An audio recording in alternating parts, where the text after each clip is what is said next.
जय हिंद दोस्तों, मैं शिव स्वागत करता हूं आपके अपने channel Shiv into four physics में, जहां हम पढ़ते हैं एनसीईआरटी फिजिक्स सारे कंसेप्ट। ठीक है दोस्तों, जो आज का हमारा टॉपिक है वो है NCERT class 11 chapter number 5 laws of motion, all concepts in very few minutes. ठीक है दोस्तों, बहुत कम समय में सारे कंसेप्ट्स है जो समरी है हमारा इस चैप्टर का, हम पढ़ने का प्रयास करते हैं। तो लेट अस स्टार्ट और वीडियो लॉज ऑफ मोशन। दोस्तों तो चलिए स्टार्ट करते हैं आज का हमारा टॉपिक, जो कि है laws of motion in a very few minutes. ठीक है दोस्तों, बहुत कम समय में हम पढ़ने का प्रयास करेंगे, समझने का प्रयास करेंगे कि आखिर ये क्या है, जो मेन निचोड़ है कि आखिर इस चैप्टर में हम पढ़ते क्या, उसको ब्रीफली हम समझने का प्रयास करेंगे और अच्छे से समझने का प्रयास करेंगे। यानी कम समय में क्वालिटी, क्वांटिटी विद क्वालिटी। ठीक है दोस्तों, पढ़ने का समास तो हम पढ़ने का प्रयास करते हैं। ठीक है, समझने का प्रयास करते हैं दोस्तों। पहला जो हमारा टॉपिक है वो है अरिस्टोटल्स फैलेसी। एक अरिस्टोटल हमारे साइंटिस्ट थे, उन्होंने अपना एक स्टेटमेंट दिया था, अपना एक कथन दिया था, फैलेसी दिया था, जिसको हम कहते हैं अरिस्टोटल फैलेसी। उन्होंने क्या बताया था दोस्तों? उन्होंने बताया था an external force is required to keep a body in motion. यानी किसी भी बॉडी को मोशन करने के लिए एक एक्सटर्नल फोर्स की आवश्यकता होती है, चाहे वह एक्सटर्नल फोर्स किसी भी तरीके से क्यों न लगाया जाए। ठीक है, तो अरिस्टोटल फैलेसी के अनुसार क्या कहोगे? किसी भी बॉडी को मोशन करने के लिए एक एक्सटर्नल फोर्स की आवश्यकता होती है। मान के चलो एक गाड़ी चल रही है। ठीक है दोस्तों, मान के चलो एक गाड़ी चल रही है, वो गाड़ी चल रही है, जब तक हम एक्सेलरेट नहीं करेंगे, इंजन उसको धकेलेगा नहीं आगे, तब तक तो आगे नहीं बढ़ेगा ना बाबू। तो कहने का तात्पर्य ये है कि एक एक्सटर्नल फोर्स की आवश्यकता होती है, जो हमारे नेचर्स में जो सामान्य घटना है उस पे आधारित उन्होंने अपना ये देखा था, सोचा था, समझा था और उन्होंने स्टेटमेंट दिया था कि एक एक्सटर्नल फोर्स की आवश्यकता होती है। ठीक है बाबू, अब आप नहीं पढ़ रहे हो, पढ़ने वाले विद्यार्थी को एक्सटर्नल फोर्स लगेगा ना, तभी तो पढ़ने का प्रयास करो। जहां एक्सटर्नल फोर्स रुका कि अपना काम बंद, चलो भाई चलो दोस्तों के साथ घूमने निकलते हैं। ठीक है, तो वही सेम कांसेप्ट है। जो अगला हमारा टॉपिक है बाबू, जो पॉइंट है वो है the law of inertia. Law of inertia इसको हिंदी में कहते हैं, क्या कहते हैं? जड़त्व का नियम। आखिर ये क्या कहता है, ध्यान से समझिए। Everybody continues to be its state of rest और यूनिफॉर्म मोशन। यानी जो भी हमारी बॉडी है, यदि आप पढ़ने वाले बच्चे हो तो आप चाहते हो कि पढ़े, पढ़ के कुछ आगे बढ़े, और जो कामचोर बच्चे हैं वो सोचते हैं यार कल पढ़ेंगे, चलो बात। समझ गए ना भाई? तो कहने का तात्पर्य है, जो बॉडी जिस पोजीशन में रहती है उसी पोजीशन में रहना चाहती है। कब तक रहना चाहती है? तब तक कि उस पे कोई, आगे देख लो, in a straight line unless compelled by some external force to act otherwise। means that कहने का मतलब क्या है कि आप जिस पोजीशन में हो उसी पोजीशन में रहना चाहते हो, जब तक कोई बाहर से धक्का नहीं लगाता। धक्का समझ लो ना, खींच के माता पिता मारेंगे, खींच के लगा के टीचर देंगे, चल पढ़, नहीं पढ़ता है। नींद क्यों आ रही है? सब किताब खोल के तो नींद आती है, पगला नींद नहीं आता है ना बाबू। समझने का प्रयास करो, प्यार करो, पढ़ाई से प्यार, जब प्यार होगा ना तो खुद ब खुद पढ़ने का मन करेगा। लक्ष्य, टारगेट फिक्स करना है कि हाँ हमें इस मुकाम तक पहुंचना है, हमें यहाँ तक पहुंचना है। जब ये हो गया, जैसे स्कूल जाते हो तो मुकाम होता है ना पढ़ना है या फिर किसी को देखना है। ठीक है, समझ रहे ना? तो ये सारी बातें हैं। अगला हमारा जो टॉपिक है वो बहुत इंपॉर्टेंट है, Newton first law of motion से। ये क्या कर रहे हैं? Newton first law of motion क्या होता है? कुछ नहीं होता है बाबू, जो लॉ ऑफ इनर्शिया होता है, जड़त्व का जो नियम होता है, उसी को हम Newton first law of motion कहते हैं।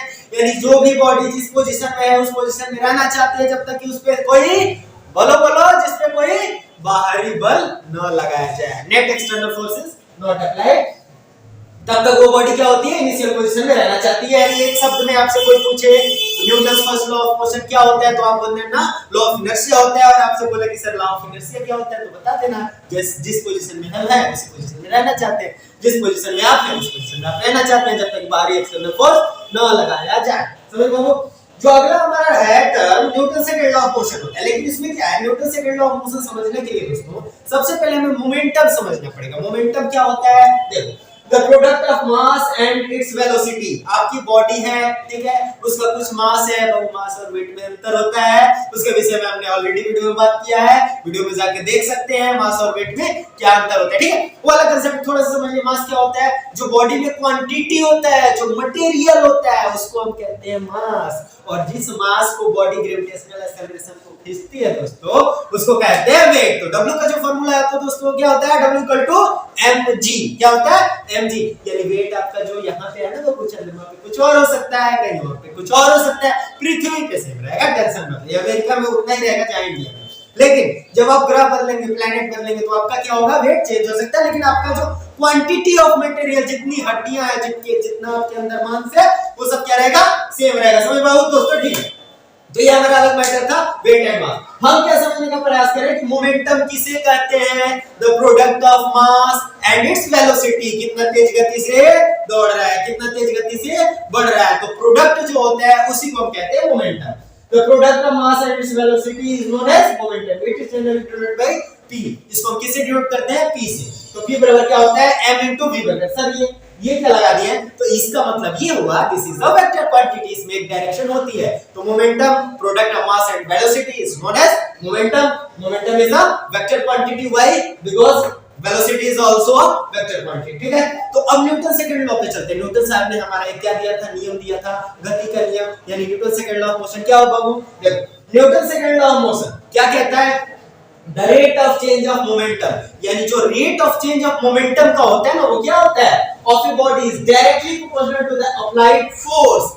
जो हम फोर्स अप्लाई कर रहे हैं, मान के चलो हम है, ठीक है, धक्का मारे तो फट से आगे बढ़ गए, जितना वेलोसिटी से हम आगे बढ़े बाबू, जितना वेलोसिटी से आगे बढ़े, तो क्या होता है, जो फोर्स हमने अप्लाई किया, the product of sorry the rate of change of momentum, जो हमारे अंदर मोमेंटम आया, जो ऐसे थे हम ऐसे बढ़ गए, तो जो बढ़ रहा है ना बॉडी, जैसे कि चाबी स्टार्ट करते हो, एक्सीलरेटर लेते हो, गाड़ी फटाक से आगे बढ़ जाती है, फोर्स लगा रहा है, कौन लगा रहा है, आपने लगा रहा है, इंजन लगा रहा है, ठीक है, इंजन फोर्स लगा रहा है, ठीक है। The rate of change of momentum of a body is directly proportional to applied force, यानी जो rate of change of body का होता है, वो जो फोर्स लगाते हैं ना, उसके डायरेक्टली प्रोपोर्शनल होता है। इन सिंपल वर्ड्स बाबू क्या हुआ, जितना ज्यादा फोर्स लगाओगे ना, उतना ज्यादा मोमेंटम होगा। समझ में पा रहे हो, जितना कम फोर्स उतना कम मोमेंटम, जितना तेज थप्पड़ उतना जल्दी से पढ़ोगे, जितना धीरे थप्पड़ उतना कम पढ़ोगे। यदि सच में तुम पढ़ने वाले नहीं हो तो, नहीं तो हमारे बच्चे ऐसे नहीं है, हमारे बच्चे तो एकदम उड़ाते हैं, ठीक है। तो the rate of change of momentum of a body is directly proportional to the applied force, वो applied force के क्या होता है, directly proportional होता है, and takes place in the direction in which the force acts, यानी कहने का मतलब ये है, गाड़ी को हम इधर धकेल रहे हैं, इधर नहीं जाना है, समझ लो, जब गाड़ी को हम इधर धकेलेंगे तो गाड़ी इधर ही जाएगी, मतलब हम कह रहे हैं पढ़ने तो मारेंगे हम तुमको, ठीक है, तो तुम क्या कर रहे, अच्छा मारो नहीं पढ़ेंगे, this is not a momentum, ठीक है बाबू, यानी हम कह रहे हैं आगे बढ़ो, तुम पीछे बढ़ रहे हो, तो this is not momentum, this is not momentum, this is not Newton second law follow. Newton second law क्या होता है, the rate of change of momentum of a body is directly proportional to the applied force and takes place in the direction in which force acts, यानी हम चाहते हैं बाबू आगे बढ़, तो आगे बढ़ेगा तुम, तब न्यूटन सेकंड लॉ फॉलो करता है, पीछे बढ़ रहा है तो नहीं करता, ठीक है। इसका मतलब क्या हुआ बाबू, F directly proportional to del P upon del T। Sir ऐसा क्यों, यानी ये क्या हम ले लेते हैं, रेट ऑफ चेंज, यानी रेट ऑफ चेंज यानी समय के साथ उसमें चेंजेस हो रहा है, F directly proportional to del P upon del T, और F बराबर डायरेक्टली प्रोपोर्शनल है, यानी मींस दैट प्रोपोर्शनैलिटी हटाएंगे तो प्रोपोर्शनैलिटी कांस्टेंट हमारा K आ गया, F बराबर K del P upon del T। जब इसको हम सॉल्व करते हैं तो हमारा आता है बहुत छोटा सा formula, F equal to m है। तो न्यूटन सेकंड लॉ कोई पूछे, इतना कहा था कहानी नहीं आता है तो कहते हैं सर F बराबर m है, ठीक है।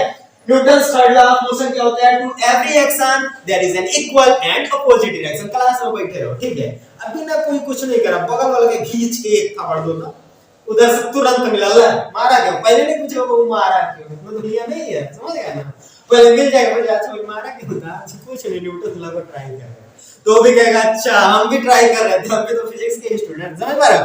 कहने का तात्पर्य ये है, ये हमने 3 पॉइंट्स पढ़े, ठीक है, एरिस्टोटल फेलेसी पढ़ लिया, द लॉ ऑफ इनर्शिया पढ़ लिया, न्यूटन्स फर्स्ट लॉ। अच्छा वो एक बात बताओ सर, हमको इतना कहां नहीं है, एक एक लाइन में बताइएगा, एक एक लाइन एक एक वर्ड में बताइएगा। चलो F बराबर 0 A बराबर 0, this is known as Newton's first law.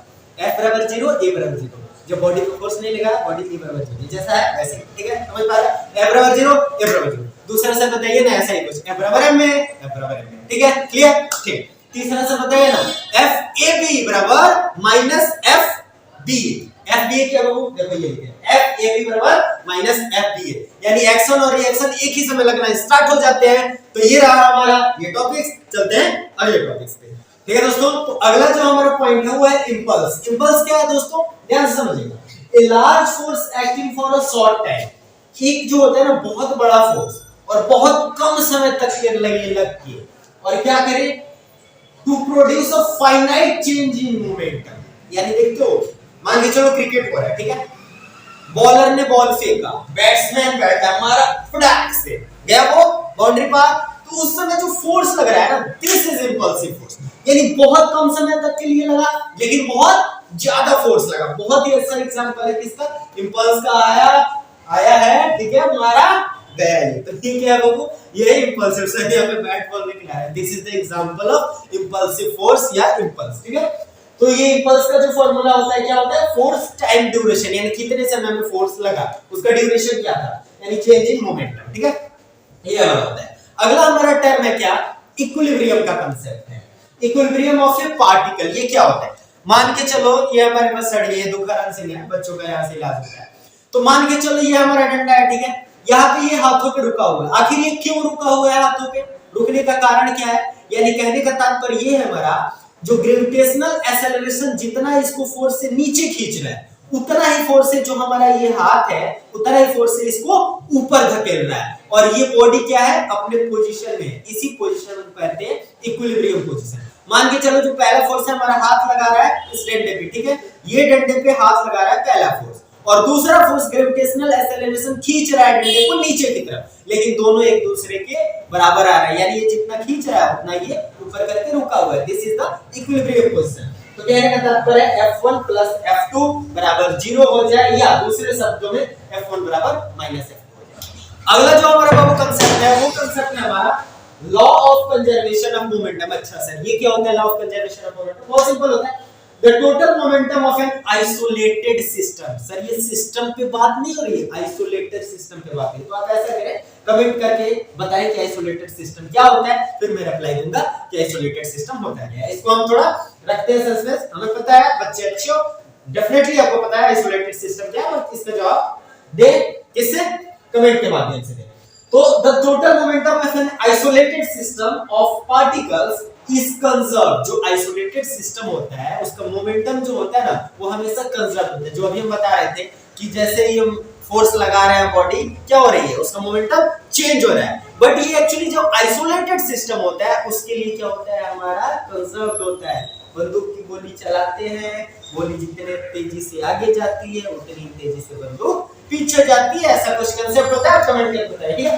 तो आइसोलेटेड सिस्टम का जो होता है क्या होता है, the law follows from the second and third law of motion. इसमें जो हमारा कंसेप्ट आता है कैसे आता है, सेकंड लॉ का भी आता है और थर्ड लॉ का भी आता है। सेकंड लॉ हमारा क्या होता है, F बराबर ma, थर्ड लॉ क्या होता है, FAB equal to minus FB, ठीक है, ये बराबर है। फ्रिक्शन एक और अच्छा हमारा टर्म है, फ्रिक्शन। फ्रिक्शन क्या होता है, या इसको हम फ्रिक्शनल फोर्स कहते हैं। Frictional force opposes relative motion between two surfaces in contact. ये हमारे दो सरफेस हैं, तो ये जो मोशन हो रहा है ना, मोशन, तो ये क्या करता है, इन दोनों का मोशन का जो रिलेटिव मोशन उसको रोकना चाहता है ना भाई, तू आगे मत बढ़। जैसे कि आप स्टूडेंट हो, आप पढ़ना चाहते हो, नहीं पढ़ना चाहते, ठीक, वो आपके ऊपर डिपेंड करता है, स्टूडेंट के ऊपर वेरी करते हैं। कुछ अच्छे बच्चे होते हैं पढ़ना भी चाहते हैं, कुछ अच्छे बच्चे होते हैं जो समय के अनुसार पढ़ना चाहते हैं, यानी हाँ मन करेगा पढ़ेगा, नहीं तो आज 2 घंटे पढ़ लिए, कल 4 घंटा पढ़ेगा, तीसरा दिन जीरो घंटा, यानी एवरेज आगे कितना ही पता है, ये 2 घंटे, समझ गए। तो कहने का तात्पर्य ये है हमारा बच्चों कि ये जो हमारा रिलेटिव मोशन होता है ना, ये दो कांटेक्ट सरफेसेस के बीच लगता है। जैसे कि क्या हम देखते हैं, टायर गाड़ियों का जो टायर होता है उसको हमने देखा है, चक्का देखा है, पहिया देखा है, तो क्या होता है, वो सड़क पे दौड़ती है, तो आपने कभी सोचा है कि वो पहिया जो होता है पूरा प्लेन क्यों नहीं होता है, बीच में गड्ढा सा क्यों होता है? वो चाहता है कि हाँ भाई फ्रिक्शन है ना, तू आ मेरे को पकड़, जब तू मेरे को पकड़ेगा ना तभी मैं आगे बढ़ूंगा, ठीक है। यानी फ्रिक्शनल फोर्स जो होता है वो रोकना चाहता है, और जब आपको कोई रोकना चाहता है ना तो आपको एनर्जी मिलती है, चल रोक में, तुम जितना रोकना चाहते हो 10 गुने फोर्स से आगे बढ़ने का प्रयास करोगे और आप आगे बढ़ोगे। देखो तो कहने का तात्पर्य ये है, रिलेटिव मोशन जो दो कांटेक्ट सरफेसेस के बीच में लगता है और वो हमेशा मोशन को रोकना चाहता है जिससे कि हम आगे बढ़ पाते हैं। ये दो प्रकार का होता है, एक होता है स्टैटिक, एक होता है काइनेटिक। यानी जब कोई बॉडी रुकी हुई है उस समय जो फ्रिक्शन लगे उसे स्टैटिक फ्रिक्शन कहते हैं, और जब कोई बॉडी दौड़ रही है उस समय जो फ्रिक्शन लगे उसे हम काइनेटिक फ्रिक्शन कहते हैं, जैसा कि नाम से ही स्पष्ट हो जाए, ठीक है। तो इसका फार्मूला होता है स्टैटिक फ्रिक्शन का हो जाता है, ये दो प्रकार के होते हैं, स्टैटिक और काइनेटिक, जैसे कि मैंने बताया। फार्मूला होता है F = μs * n। Kinetic friction Fk equal to mu k into m sir mu k क्या है प्लस क्या है coefficient of static friction mu k coefficient of kinetic friction ठीक है n क्या है नॉर्मल फोर्स है हमारा ठीक है दोस्तों तो ये हमारा छोटा सा प्रयास रहा बहुत कम समय में आपको जो लॉज ऑफ मोशन है उसका ब्रीफली मैंने सारा मटेरियल आपके समक्ष प्रस्तुत किया यदि ये वीडियो आपको अच्छा लगा हो आपके हित के लिए हो यदि आपको लगता हो कि इससे आप एग्जाम में बेटर कर सकते हैं आपके कांसेप्ट क्लियर हुए हैं तो डेफिनेटली अपने दोस्तों के साथ शेयर कीजिए इस चैनल को सब्सक्राइब कीजिए लाइक कीजिए शेयर कीजिए ताकि हमारा उत्साह बढ़ता रहे हम आप बच्चों के लिए अच्छे अच्छे वीडियोस बनाते रहे ताकि आप अच्छे से नॉलेज गेन कर पाए और फिजिक्स में अच्छा स्कोर कर पाए तो मिलते हैं नेक्स्ट वीडियो में किसी अच्छे टॉपिक पे बात करेंगे अच्छे से बात करेंगे कांसेप्ट को समझने का प्रयास करेंगे जय हिंद दोस्तों।